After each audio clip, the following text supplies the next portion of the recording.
Regarde ça. Toute la colline a cramé. Un crash d'OVNI inquiète les habitants. Il reste peut-être des traces de cet accident. Le gouvernement cachait quelque chose? Oui. Ils leur ont confisqué les photos et les ont intimidés. La possibilité d'un contact extraterrestre est un sujet dont les gouvernements du monde ne veulent pas parler. C'est comme s'ils voulaient que ces photos disparaissent. T'es sûr que c'est ici? C'est trop important pour qu'on les laisse faire. Il y avait 6 lumières espacées d'1 kilomètre. On ne nous dit pas tout. Donc c'est à nous d'enquêter sur la question et de découvrir la vérité. Les gens méritent des réponses. Viens voir.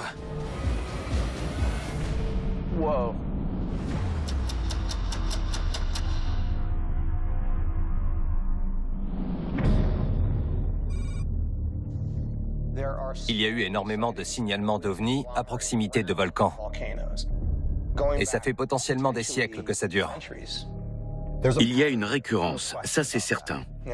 Mais quel est le rapport entre les volcans et ces contacts? L'enquêteur Mike Cole et le spécialiste en analyse des conflits Michael Livingstone mènent une enquête visant à prouver la possibilité d'un contact extraterrestre avec notre planète. Au Chili et au Mexique, ils ont découvert un grand nombre de signalements d'OVNI, tous observés aux abords de volcans actifs. Toutes les données nous poussent à croire qu'il y a un lien avec les volcans. Et la plupart des ovnis observés à proximité de volcans volaient à basse altitude. Ils étaient très proches de la Terre. On va faire une recherche avec ovnis, basse altitude et le plus important, volcans. On part sur 25 ans et on cherche dans tous les pays. L'équipe utilise le logiciel d'analyse de liens de la CIA pour établir une corrélation entre les signalements, les volcans et les phénomènes anormaux survenant à basse altitude. Regarde ça. On a beaucoup de signalements à Phoenix. Il n'y a pas de volcan là-bas, si? Je regarde. Il y a 3 sites volcaniques. 2 champs volcaniques et un cratère volcanique qui se trouve à moins de 150 km du centre-ville. Jusqu'ici, on n'avait encore jamais eu autant de témoignages sur une seule affaire. Et ils parlent tous du 13 mars 1997. Ils concernent tous la même date. Même jour, même heure. Écoute, 5 lumières qui formaient un V. Ouvre une des photos. D'après les témoignages, ces lumières étaient à basse altitude. Elles étaient à 30 mètres du sol, sans bouger, pendant une durée de 30 minutes ou plus. C'est le parfait événement à étudier. Il s'est produit il y a moins de 20 ans et il y a des milliers de témoins. On devrait pouvoir en interroger certains. On va envoyer Nick et Sarah à Phoenix pour qu'ils essayent d'en savoir plus sur cet événement.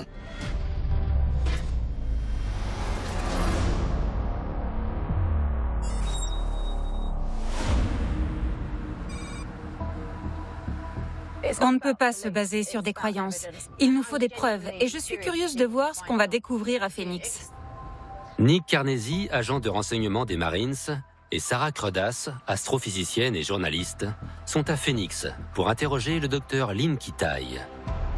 L'une des rares personnes à avoir immortalisé les mystérieuses lumières qui volaient dans le ciel le 13 mars 1997. Bonjour, entrez. Je suis impatient de rencontrer le docteur Lynn. C'est une véritable chance de pouvoir étudier des images, parce qu'avec le temps, les témoins peuvent avoir la mémoire qui leur joue des tours. Au moins, une vidéo, on peut la décortiquer pour mieux comprendre ce qu'il s'est passé. Docteur Lynn, vous avez fait carrière dans la médecine? En effet, je suis médecin spécialisé dans la médecine interne et j'y connaissais rien en ovnis et en phénomènes anormaux, jusqu'au jour où mon mari et moi avons été témoins d'un phénomène juste à côté d'ici. Un phénomène qui est aujourd'hui l'un des plus signalés de l'histoire moderne. Et je fais partie des rares personnes qui ont réussi à enregistrer une vidéo du phénomène étrange qui s'est produit dans le ciel cette nuit-là. Vous voulez la voir? Oui. Vous filmiez d'où? Du balcon. Quand j'ai levé les yeux pour la première fois, il y avait 6 lumières espacées d'1 kilomètre qui formaient un V. Le temps que j'aille chercher ma caméra et que je règle l'image, il n'y avait plus que 3 lumières. C'était d'énormes globes lumineux. Et ils ne projetaient pas la lumière comme le ferait une lampe normale. C'est comme si la lumière était emprisonnée dans chaque globe. Est-ce que vous pensez qu'ils étaient tous reliés à un même objet? Ou est-ce qu'ils étaient indépendants les uns des autres? En me basant sur la vidéo et sur ce que j'ai vu, je dirais qu'ils étaient rattachés à quelque chose, mais j'arrivais pas vraiment à distinguer de structure. Combien de gens ont signalé ces lumières? Plus de 10 000 personnes. Tant que ça? Et ça s'est reproduit. Combien de fois? 6. 6 autres fois. À Phoenix, au même endroit. En 97, 98, 2001, 2002, 2003. Ça a duré plusieurs années. Cette femme a vu plusieurs phénomènes au fil des ans. Et ce que j'aimerais comprendre, c'est ce qui a poussé ces lumières à revenir exactement au même endroit à Phoenix. Et qu'a fait le gouvernement à la suite de tous ces témoignages? Rien. Ni l'armée, ni le gouvernement. Donc j'ai appelé toutes les bases militaires pour essayer d'obtenir des informations. J'ai parlé aux gens les plus haut placés et ils n'avaient aucune explication. Mais 1 mois plus tard, la responsable des relations publiques de la Garde nationale aérienne m'a appelé et m'a dit qu'ils avaient lancé plusieurs projectiles cette nuit-là, des fusées éclairantes militaires. Les fusées éclairantes bougent de façon imprévisible et elles clignotent parce que leur lumière vient de la combustion d'un produit chimique. Ils font souvent des exercices, donc j'ai déjà vu des fusées éclairantes de notre balcon. Elles sont reconnaissables et ce n'étaient pas des fusées dans le ciel. D'après moi, cette explication ne tient pas debout. Je m'y connais en fusée éclairante et ça ne ressemble pas à ce qu'on voit sur la vidéo. Je pense qu'il s'agit d'autre chose. Mais quoi? Il faudrait qu'on parle à un membre du gouvernement local.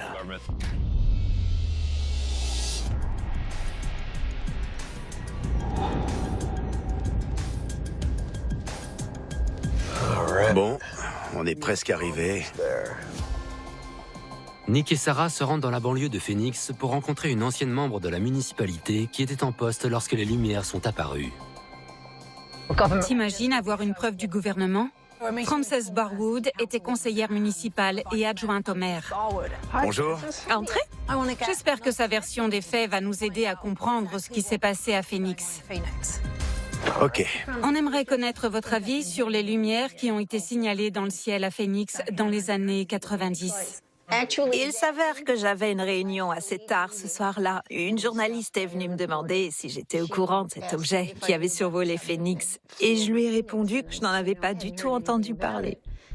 Elle avait interrogé le maire qui lui avait dit qu'il ne s'agissait pas d'un ovni avant de couper court à la conversation. J'ai trouvé ça un peu étrange. Si un objet survole la ville, il y a des risques qu'il percute un bâtiment ou des câbles électriques. Donc, pendant la réunion du mardi, j'ai demandé à en savoir plus sur cet objet qui avait été signalé dans le ciel. Le silence est tombé et tout le monde s'est mis à me fixer. Après la réunion, un adjoint est venu me voir pour me dire que je n'aurais pas dû en parler. Le maire ne voulait pas qu'on aborde le sujet. C'est vrai? Oui, mais le plus intéressant reste à venir. Un homme m'avait contacté par téléphone pour me dire qu'il avait filmé les lumières. Et environ 2 semaines plus tard, il m'a rappelé. Et il m'a demandé ce que j'avais pensé de la vidéo. Quand je lui ai dit que je n'avais rien reçu, il m'a dit qu'il l'avait donné à l'un de mes assistants. 2 hommes qui étaient sortis de mon bureau. Je n'avais pas d'homme qui travaillait pour moi. Mais apparemment, ils lui ont demandé la vidéo qu'il avait prise cette nuit-là. Je voulais savoir comment ils avaient su que cet homme m'avait appelé. Donc j'ai fait appel à un détective privé qui m'a dit « Votre téléphone a été mis sur écoute depuis le siège. C'est le gouvernement qui vous surveille. » Il n'était vraiment pas rassuré. Si Frances nous dit la vérité, on a affaire à une tentative de dissimulation. Reste à savoir pourquoi quelqu'un ferait ça. C'était très étrange comme histoire. Et ensuite, il y a eu la conférence de presse du gouverneur. Vous voulez la voir? Oui. 3 mois après l'incident, le gouverneur d'Arizona, Fife Symington, tient une conférence de presse. Symington announced a break in the case. I suggested that it was time to end months of speculation on the question and investigate the matter once and for all to clear it up. He says DPS has arrested a suspect. This just goes to show that you guys are entirely too serious. Cette mise en scène avait pour but de ridiculiser toute cette affaire. En faisant ça, il sous-entendait que ceux qui voulaient creuser la question étaient fous. Et c'était intéressant parce que d'abord, c'était le maire qui ne voulait pas en parler et ensuite, c'était le gouverneur qui en rigolait, alors qu'il n'était pas du genre à faire des blagues. J'ai donc décidé d'envoyer une lettre au sénateur McCain, qui ne m'a jamais répondu. Donc je me suis dit qu'il y avait forcément quelqu'un d'encore plus haut placé qui les empêchait de parler de tout ça. Je ne comprends pas ce qui leur fait si peur.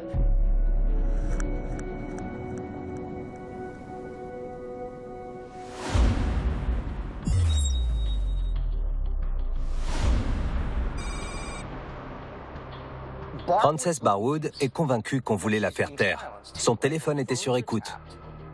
On lui cachait des informations. Donc, est-ce qu'elle est simplement parano? Ou est-ce qu'elle est vraiment sur la piste d'un complot visant à dissimuler ce qui s'est passé à Phoenix? Si c'est le cas... Qu'est-ce que ça pourrait bien cacher? C'est ça. Dans l'entretien, elle parle du gouverneur Fife Symington. Qu'est-ce qu'on sait de lui? Il a étudié à Harvard avant de rejoindre l'US Air Force, où il a reçu l'étoile de bronze et a été promu capitaine. Il y a passé 5 ans avant de se présenter au poste de gouverneur. Son CV inspire confiance. Oui. Il y a une interview avec lui, elle date de 10 ans après l'événement. March 13th, 1997. Lights over Phoenix. What did you see? Well, I saw a huge craft just kind of come right over Squaw Peak. It's nothing like anything I've ever seen. And you're an Air Force guy? Yeah, and a pilot. Do you believe it was something from the U.S. government that they were kind of flying around? No, this was totally different. I think this was technologically far advanced. C'est tout le contraire de ce qu'il a déclaré dans la conférence de presse. Carrément. Quand il est gouverneur de l'Arizona, il dit que les lumières n'ont rien d'anormal. Mais dès qu'il prend sa retraite, il dit non seulement que les lumières de Phoenix ne proviennent pas de notre planète, mais qu'il les a lui-même vues. Unquestionably, it was a UFO, which means unidentified flying object. Est-ce que quelqu'un aurait ordonné à Symington de tenir ses propos? À qui le gouverneur de l'Arizona doit-il rendre des comptes? Au gouvernement fédéral. Tu penses que c'est possible qu'il y ait ce genre de complot au sein du gouvernement? Il n'y a aucun doute que le gouvernement fédéral utilise des tactiques de démenti et de dissimulation. C'est un concept connu des renseignements. La désinformation en fait partie, tout comme les opérations clandestines et les secrets. Le gouvernement fédéral peut très bien être à l'origine de ce complot. On a des preuves qui suggèrent que le gouvernement a tenté de dissimuler ce qui s'est passé à Phoenix. Et ce qui m'intrigue vraiment, c'est que les témoins disent que ces lumières sont apparues à Phoenix plusieurs fois au fil des ans. Ça s'est reproduit au même endroit. Ça a duré plusieurs années. Voyons ce qu'on trouve sur des ovnis à Phoenix. Phoenix est classée comme la 2e ville des États-Unis à avoir le plus grand nombre de signalements d'ovnis. Depuis l'an 2000, Phoenix compte une moyenne de 178 signalements par an. Ça fait quasi 1 tous les 2 jours. Si le gouvernement essaie de dissimuler ces phénomènes, il y a forcément une trace écrite. Est-ce qu'on ne peut pas trouver quelque chose dans les documents déclassifiés? On va utiliser le logiciel pour faire une recherche à Phoenix avec les mots-clés signalement et documents, sans mettre de limite de temps. Okay.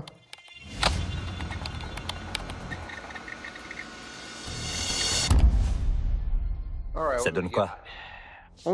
Tu peux ouvrir celui qui est pertinent à 85%? Juillet 1947. C'est un document de l'US Air Force qui parle de photos prises par William Rhodes à Phoenix, d'objets non identifiables. Des objets volant à une vitesse inimaginable ont décrit 3 cercles près du domicile de M. Rhodes. L'agent a eu accès aux photos par le biais du rédacteur en chef du journal Arizona Republic.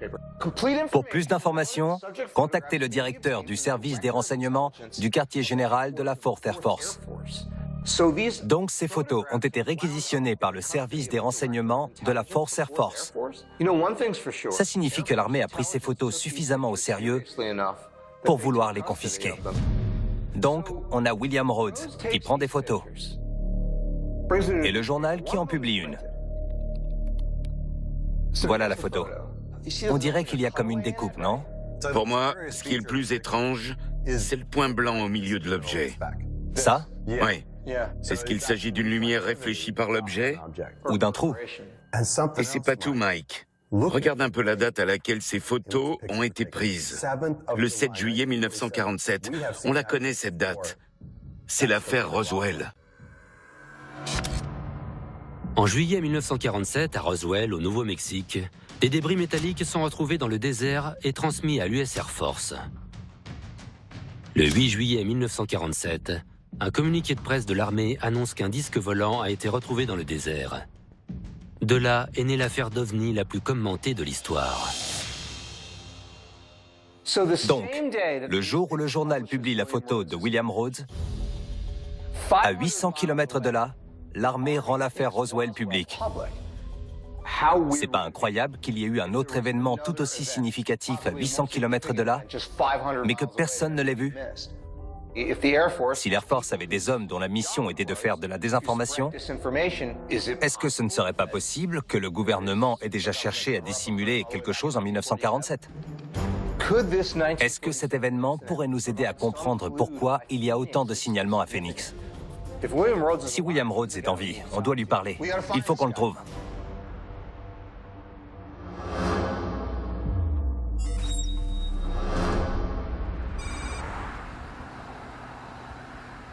Il y a ses coordonnées? Je regarde. Bill Morris, il y a son adresse. Cet homme pourra sûrement nous en dire plus sur William Rhodes. Nick et Sarah sont à Gilbert, en Arizona, où ils vont rencontrer un ami de William Rhodes. C'est ici? Ouais, à gauche. C'est super qu'il accepte de nous parler. Malheureusement, William Rhodes est décédé, mais on a retrouvé un de ses amis, Bill Morris. Il a accepté de nous dire ce qu'il savait sur le phénomène dont Will a été témoin, et on espère que ça pourra faire avancer l'enquête. Quelle relation aviez-vous avec William? Eh bien, mon père n'était pas présent, donc Will était comme un père pour moi. Vers la fin de sa vie, j'aidais sa femme à s'occuper de lui. Il me manque beaucoup. Vous faisiez partie de la famille? Oui. On a appris qu'il n'était malheureusement plus de ce monde, et dans le cadre de notre enquête sur les Lumières de 97, on a voulu remonter jusqu'au plus ancien signalement à Phoenix. Et c'est là qu'on est tombé sur le nom de William Rhodes. C'était l'homme le plus intelligent que je connaissais, et j'en connais des cerveaux. Il était très porté sur les sciences. Il a déposé des dizaines de brevets et conçu des télescopes. Il y en a même qui sont exposés en Arizona. Super. Il a inventé un système pour éclairer des bâtiments à l'aide de miroirs qui réfléchissent le soleil. Malheureusement, il est né trop tôt. S'il était né à notre époque, je suis sûr qu'il serait en train de travailler à la Silicon Valley. On parle de quelqu'un de logique, fasciné par les sciences, qui était avide de connaissances et qui voulait inventer des choses. D'avoir accès aux témoignages d'un homme aussi fiable que William Rhodes, c'est une chance en or pour nous. Est-ce qu'il vous a parlé de ce qu'il a vu en 1947? Pas en détail. Il m'a dit qu'il sortait de chez lui pour rejoindre son laboratoire qui était sur sa propriété et qu'il a vu des objets dans le ciel qui ne ressemblaient pas à des aéronefs. Il y en avait plusieurs? 2. Il bougeait et avait la forme d'un boomerang. Un boomerang? Est-ce que quelqu'un d'autre a vu ce qu'il a vu? Pas que je sache, mais il faut bien comprendre dans quel environnement ça s'est passé. Il vivait dans la 14e rue qui est aujourd'hui dans le centre de Phoenix. Mais en 47, elle était au milieu de nulle part. Il n'y avait rien autour et peu de gens y vivaient. Donc ce n'est pas très étonnant qu'il n'y ait pas d'autres témoins. Il a pris son appareil et a pris des photos. Est-ce qu'il vous a dit ce qu'il pensait que ça pouvait être? Un objet volant non identifié. Il ne cherchait pas à faire d'hypothèses ou à tirer des conclusions. Après avoir vu ces objets, est-ce que c'est lui qui est allé voir le journal ou quelqu'un l'a contacté? Je ne sais pas exactement comment ça s'est passé, mais le journal a eu vent de l'information et peu de temps après, le FBI a interrogé tous ses proches. Vraiment? Oui. Oui, il était un scientifique remarquable. Et ce qui l'a vraiment agacé, c'est qu'il dépeigne un portrait de lui qui était complètement faux. Ils l'ont fait passer pour le fou du quartier qui vivait au crochet de sa femme, et j'en passe. Vous voulez dire que le gouvernement a discrédité William au sein de la communauté? C'était leur but. Le FBI a terni sa réputation. Ils l'ont discrédité. Qu'est-ce qu'il a vu de si important? Où se trouve l'original? Le gouvernement a toutes les photos. Vraiment? Vous pensez que le gouvernement cachait quelque chose? Oui. Je pense qu'il a vu quelque chose qu'il n'était pas censé voir, donc ils l'ont pris pour cible. J'aurais bien aimé voir ces photos. Ouais. À sa mort, j'ai conservé certaines de ses affaires. Son labo était intéressant. J'ai sauvé ce que je pouvais et tout est ici, si ça vous intéresse. Oui, bien sûr. Ok. Merci. Bill a conservé des affaires de William qui proviennent de son ancien laboratoire. Suivez-moi. Ils l'ont fait taire, mais espérons qu'il ait laissé des preuves. Peut-être qu'on trouvera des indices qui pourront illustrer ce qu'il a vu en 1947 et nous aideront à y voir un peu plus clair.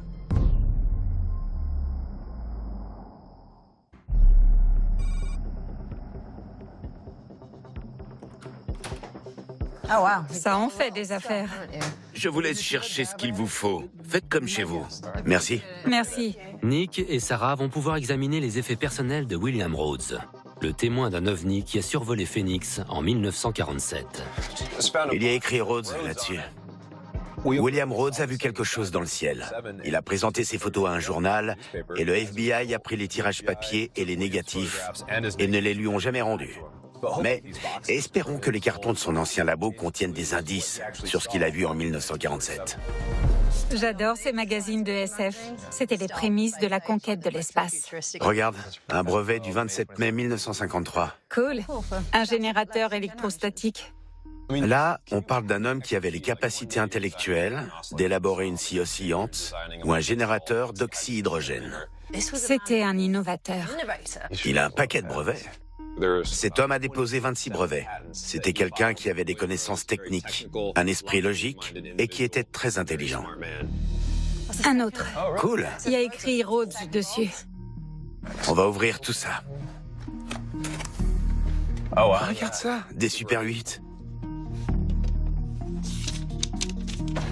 Regarde, une forme mystérieuse photographiée à Phoenix.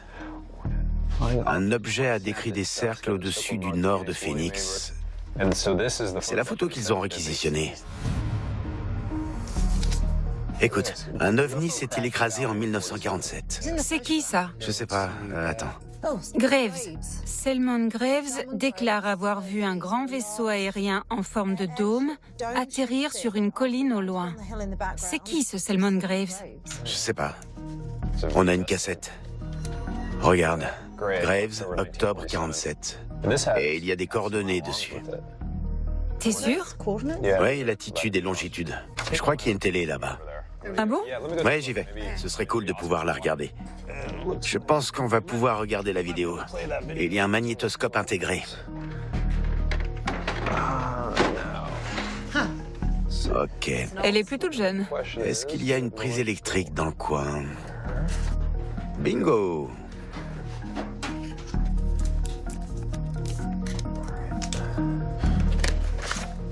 C'est parti.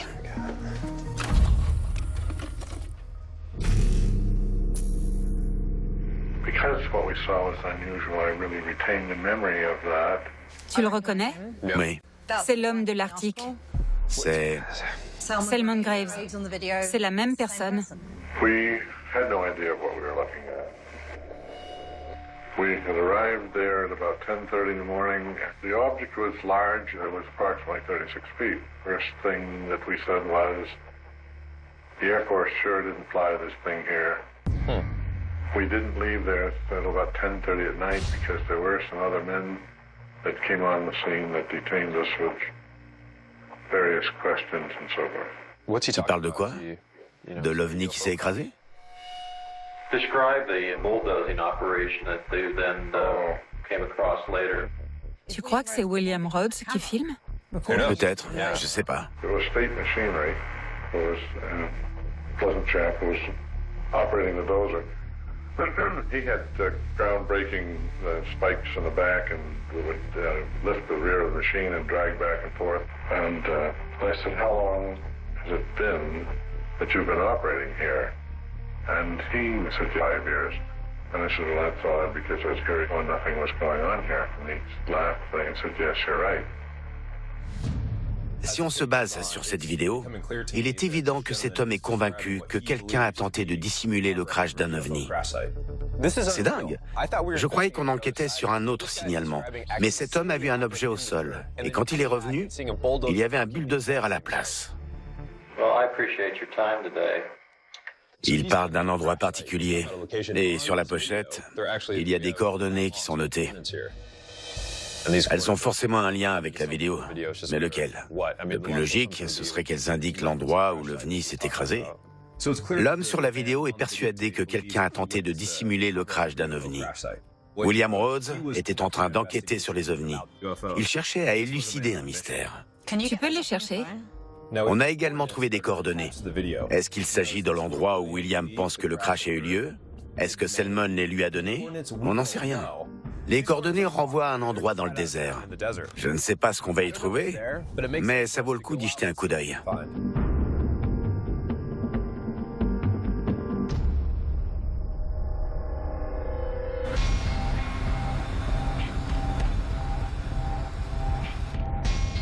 Ces coordonnées remontent à plusieurs décennies, donc l'endroit n'a peut-être plus rien à voir avec ce qu'il était à l'époque.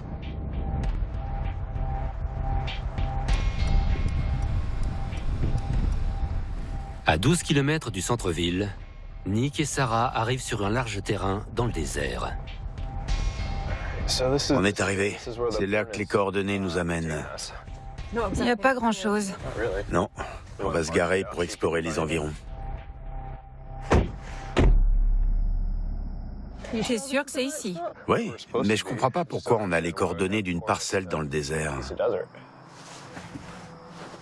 On devrait quand même faire un tour au cas où on trouverait quelque chose. Ouais.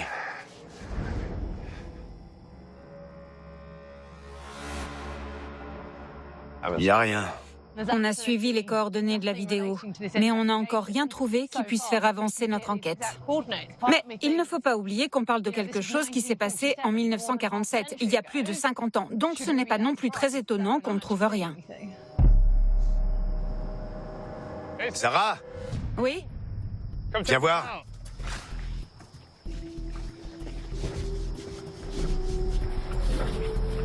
Pourquoi c'est clôturé? On continue.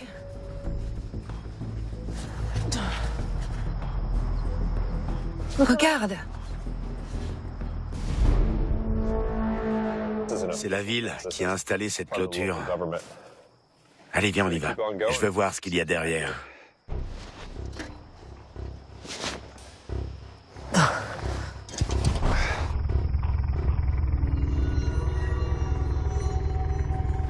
Je pense qu'on devrait rentrer au plus vite. Pas encore. Pourquoi ils ont clôturé cet endroit? À cause de ça? Regarde.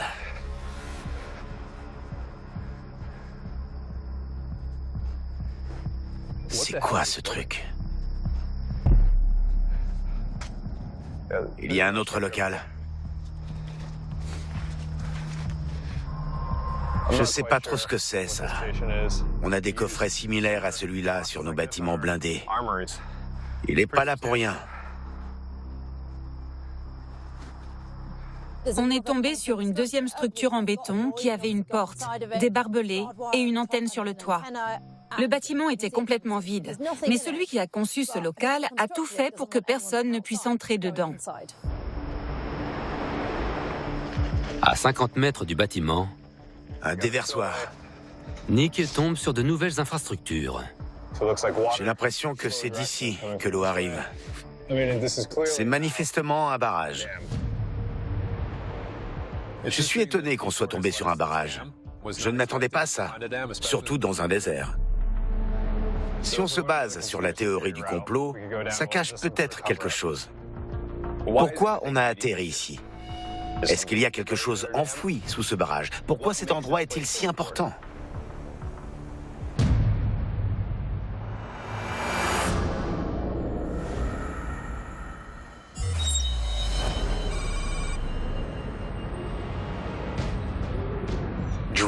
barrage Dream-Hydro. Pourquoi est-ce qu'on se retrouve ici? Dream-Hydro, OVNI à Phoenix. Il y a un article. Dream-Hydro est au cœur d'une polémique sur les ovnis. Un résident de Phoenix, Selman Graves, déclare qu'un ovni a fait un ricochet à cet endroit. C'est le type de la vidéo, non? We had no idea what we were looking at. First thing that we said was, the Air Force sure didn't fly this thing here. Un crash d'ovni aurait été dissimulé à l'endroit qui est aujourd'hui la décharge de Cave Creek. Tu peux regarder si Cave Creek est loin de Dream-Hydro? Oui. Juste là. Ok. Donc, dans l'article, il dit que l'ovni a fait un ricochet et a atterri là-bas. On a la maison de William, le barrage et la décharge de Cave Creek. Ça fait une ligne droite. Tu trouves pas ça bizarre, toi? Est-ce que ce ne serait pas possible que tout ça fasse partie d'un seul et même tableau?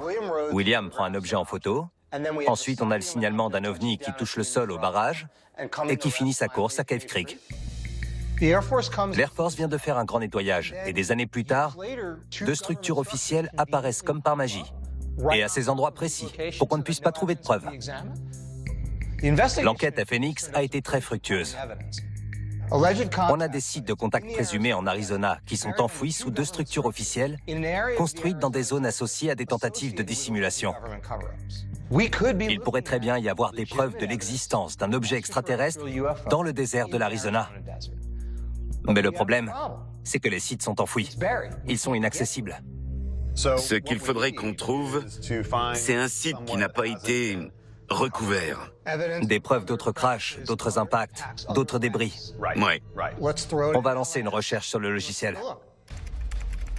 Cherche sur 25 ans. 25 ans. Dans le monde. Dans tous les pays. C'est parti. 489 résultats dans le monde. Regarde, les deux plus pertinents concernent Salta. 92% de pertinence pour les deux. Tu peux ouvrir cet article? Un crash d'ovni inquiète les habitants. Écoute ça. Plusieurs témoins ont signalé un objet en chute libre dans les montagnes d'Argentine. Le 17 août 1995. Un objet métallique brillant et lisse, laissant un panache de fumée derrière lui, a pris feu et s'est écrasé dans les montagnes. Des signalements à plus de 300 km de là. Ça fait une trotte. Ça se trouve où, Salta? Je regarde. Salta, en Argentine. Ok, donc. C'est à la frontière chilienne. Paul et Kawa y étaient, et ils ont enquêté sur des signalements de l'autre côté de la frontière. C'est au milieu de nulle part. Il y a une vidéo de l'endroit du crash. Regarde, toute la colline a été rasée. On voit la limite des arbres. Ça a détruit tout ce qu'il y avait sur le flanc de la colline. Et c'est vachement étendu. On pourrait y découvrir des débris encore intacts ou des signatures chimiques de cet accident. On va envoyer Paul et Kawa sur le terrain. Il faut prendre à gauche et continuer tout droit. Qu'est-ce que c'est beau ici? Paul Biban, journaliste, et Kawa Mallet, béret vert spécialisé dans les renseignements, sont à Buenos Aires pour enquêter sur le crash d'un objet volant non identifié dans les montagnes de Salta, le 17 août 1995. Il y a plusieurs témoins qui ont déclaré avoir vu quelque chose s'écraser dans les montagnes. Reste à savoir ce qui s'est passé. L'équipe a rendez-vous avec Martha Posset, une journaliste qui a couvert l'incident. J'ai fait appel à mon réseau en Argentine qui m'a parlé d'une journaliste qui a travaillé sur le crash de 95. Paul, c'est un plaisir de vous rencontrer. Elle va peut-être pouvoir nous aider à comprendre ce qui s'est réellement passé à Salta. Dites-nous comment tout a commencé. Al principio pensé que era una broma. Ses employés lui ont demandé d'aller enquêter sur place pour voir ce qu'il s'était passé à Salta, parce que des témoins avaient signalé un ovni. Íbamos hablando con el mozo, con alguien que caminaba. Cuando todos te cuentan la misma historia, ese es el momento de viajar a un lugar. Ça l'a intriguée, donc elle a décidé d'y aller. Les témoins disaient qu'ils avaient vu quelque chose exploser dans les airs et tomber en chute libre. Un grupo de rescate de Rosario de Lerna. On ne l'a pas laissé rentrer. Qui barrait l'accès au site? Ellos hablaban de personas que hablaban en inglés, gente con trajes que nunca habían visto, la típica policía científica. Tout le monde lui a dit que les routes étaient fermées et que personne ne pouvait passer. Comment avez-vous accédé au site? Al ponerme en contacto con ellos en Salta, al saber que no se podía ir hasta el lugar, Elle est tombée sur une équipe de secouristes qui partait fouiller le périmètre pour voir s'il y avait des victimes sur les lieux de l'incident. Et elle a décidé de les suivre pour accéder au site sans se faire remarquer par les autorités. y abriendo caminos con machetes. Elle a dû trouver un subterfuge. Et qu'avez-vous vu en arrivant sur place? Pasto quemado, De l'herbe brûlée, il y avait également de la roche en fusion. Elle a trouvé ça très étrange. Donc elle a commencé à demander aux habitants de la région ce qu'ils avaient vu. algunas personas me hablaban de un metal que se movía, de cosas grandes como de 2 metros, que subieron a camionetas y se lo llevaron. Quelqu'un les a pris. Sí. Cuando vimos estas fotos y sabíamos la historia que teníamos a conseguir el primer avión. La misma noche que salió y que estaba en los kioscos, fue una noche de terror, porque aproximadamente a las 2 de la mañana tocaron el timbre y era personal de Fuerza Aérea que estaba solicitando y pidiendo el material fotográfico y las notas que yo no tenía, estaban en la redacción. Le lendemain, ils se sont rendus à la rédaction et ils ont obtenu gain de cause. Ils leur ont confisqué les photos et les ont intimidés. Ils étaient tous très effrayés. Quelle explication officielle les autorités ont-elles donnée au public? ¿Dónde cayó el famoso meteorito? ¿Por qué no hay un gran cráter? ¿Dónde está el meteorito? Las autoridades seguían insistiendo. Quand elle est retournée au bureau, elle a demandé si elle pouvait continuer l'enquête. Mais ses employeurs ont refusé, donc elle est passée à autre chose. Porque cuando uno investiga un crimen, cuando uno investiga un caso policial o una guerra, uno sabe de dónde viene el tiro y sabe cómo esquivarlo. Pero cuando uno investiga algunas cosas con tanto misterio y con tanto secreto, hay que cuidarse la espalda. C'est vrai. Ouais. Sachant qu'ils ont confisqué toutes ces preuves et ont demandé à ses employeurs de la faire taire, j'ai du mal à croire qu'il s'agissait d'une météorite. Ils essaient sûrement de cacher quelque chose. Il y a un homme qui a vu l'explosion, mais il n'a rien voulu dire parce qu'il avait trop peur des conséquences. Et personne n'a jamais entendu sa version des faits. On est sur une grosse piste. Il faut qu'on retrouve ce témoin et qu'on le rencontre au plus vite. Ça pourrait faire avancer l'enquête. Et pour savoir s'il s'agissait d'une météorite, on fera des tests. Este es el teléfono de Roberto. Roberto, super. C'est peut-être l'info qui va tout changer.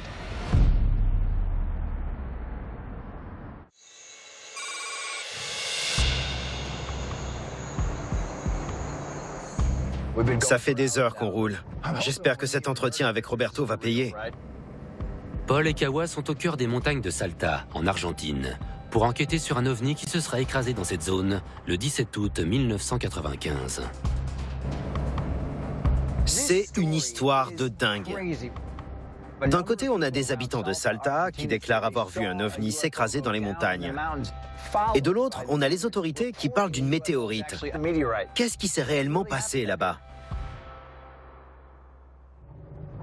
Tout ce que j'espère, c'est qu'on trouvera le moyen de déterminer s'il s'agissait ou non d'une météorite.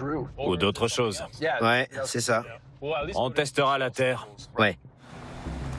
L'équipe est accompagnée de l'interprète Dario Amari et d'un géologue de l'université de Salta, Roré Marcusi. Roré, vous seriez capable de déterminer s'il s'agissait d'une météorite ou d'un autre objet? Entonces, ¿usted es capaz de determinar si esto fue un meteorito o si fue otro objeto? Sí, se puede determinar correctamente, sí, de acuerdo a los minerales o a lo que haya en el suelo que se puede encontrar. Hay indicadores que son... Super. Ça doit être lui. Ils ont rendez-vous avec Roberto Venias, un témoin qui a découvert l'endroit où l'objet s'est écrasé. Enchanté, moi c'est Kawa. Merci d'avoir accepté de nous voir. Pouvez-vous nous expliquer ce que vous faisiez à ce moment-là?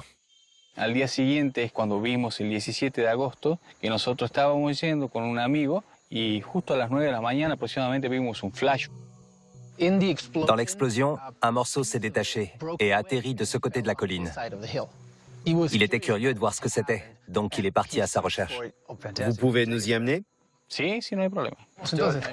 Allons-y. Super. Roberto nous guide. Et je ferme la marche au cas où quelqu'un se blesserait. Il y a plein de serpents ici. Venimeux? Oui. L'équipe doit effectuer une randonnée de 8 km pour rejoindre l'emplacement exact de l'accident. Ça se dégage par là. On y est presque. Putain. Wow.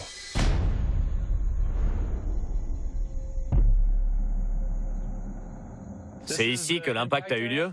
Exactamente. C'est tout noir. C'est comme si c'était mort depuis longtemps. Regarde la limite. On se croirait dans un cratère. On était en pleine jungle. Et d'un seul coup, on se retrouve dans cette clairière sortie de nulle part. C'est quoi ce truc?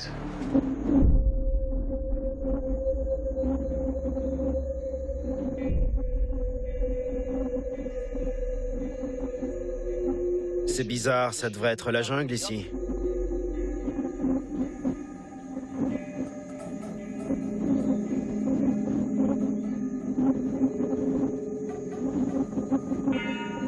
Inicialmente esto cuando yo conocí, estaba todo quemado, pero árboles caídos. C'était brûlé? Il y avait quoi au sol? Ça ressemblait à quoi? Quand il est arrivé, tous les arbres étaient couchés au sol. Il y avait plein d'arbres ici. Et depuis le temps, ils auraient dû repousser. Mais c'est pas le cas. Roberto, quand vous avez vu la scène pour la première fois, ça vous a fait quoi? Salía de mi asombro, realmente no daba crédito a mis ojos lo que estaban viendo porque en mi vida había visto algo así. Désolé de demander, mais est-ce que ça ne pourrait pas être dû à une exploitation forestière? Est-ce qu'il se pourrait que ce soit des bûcherons qui aient abattu ces arbres? Non. Non, personne ne viendrait abattre des arbres ici. C'est difficile d'accès, donc ce ne serait pas du tout logique. Si c'était le cas, il y aurait un sentier ou une route. C'est vrai. D'après vous, normalement, ça devrait être la jungle ici. Sí, exactamente como se muestra alrededor. Cette clairière n'existait pas avant. Il n'y a rien qui puisse expliquer pourquoi il n'y a presque pas de végétation ici. Non. S'il s'agit de l'impact d'une météorite, on va pouvoir le déterminer en trouvant des signatures minéralogiques que seule une météorite pourrait laisser derrière elle et qu'on ne trouve pas dans ces montagnes. On dirait que tous les arbres ont été rasés. Ça n'a pas de sens. C'est bizarre. Prochainement dans Contact. Si un ovni s'est écrasé à cet endroit, je veux qu'ils me donnent leur avis sur cette histoire. Des gens habillés tout en noir sont arrivés en 4x4. Des hommes en noir. Qu'est-ce qu'ils voulaient cacher? Si ce cercle existe encore et qu'on le retrouve... C'est génial. Il faut qu'on creuse pour comprendre ce qu'il s'est passé. Je veux des réponses. C'est la plus longue rencontre dont on nous ait parlé. Ok, le moment tant attendu. Les échantillons qu'on a ici pourraient contenir une preuve de contact.